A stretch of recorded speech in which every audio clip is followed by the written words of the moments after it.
So many of us walk around with a voice inside our head that is far from a friend.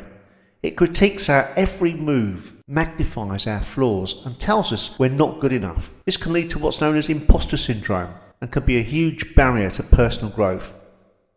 At the same time, our culture often glorifies being busy, leading to chronic stress that empties us, leaving us feeling depleted and disconnected. So in this podcast, I'll break down these challenges, exploring how to transform our relationship with our inner critic through self-compassion. This is something I'm continuing to explore through research in my retirement from full-time work as an employee. I'm going to share a realistic plan for burnout recovery and prevention. These aren't just ideas, they are practical mental health tools that you can start using today. So, let's begin. Let's start with that voice in our head called the inner critic. This is the source of our negative self-talk. It's the voice that says, you can't do that, or you really messed that up. It often stresses from the past experiences, often criticism from others, or societal pressures. In the workplace, the problem is, where it becomes the demotivator, is we often mistake the critical voice for the truth. I tell you, it is not the truth.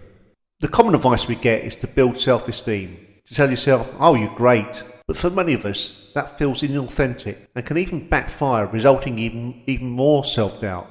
A more effective and gentler approach is something called self-compassion. This was pioneered by researcher Dr. Kristen Neff.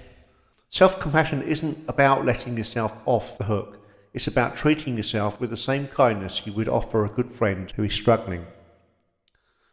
Dr. Neff breaks self-compassion down into three core components. First, there is self-kindness versus self-judgment. This is the most intuitive part. Instead of attacking yourself when you fail or make a mistake, you offer yourself warmth and understanding. The inner critic says, you're so stupid for making that mistake. Self-kindness, however, says, that was a difficult situation, and it's okay that you're struggling. It's human to make a mistake. Second, there's a sense of common humanity versus isolation. The inner critic loves to make us feel like we are the only one who mess up and that we are uniquely flawed.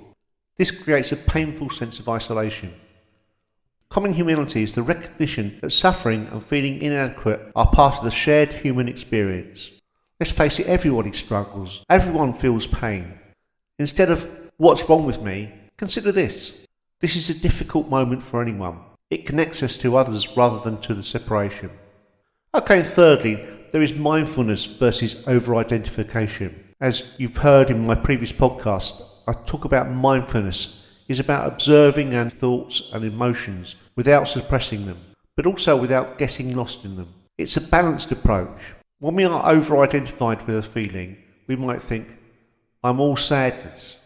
A mindful approach allows us to say, I'm aware of a feeling of sadness passing through me. This creates a bit of space, allowing for clearer thinking and better emotional balance.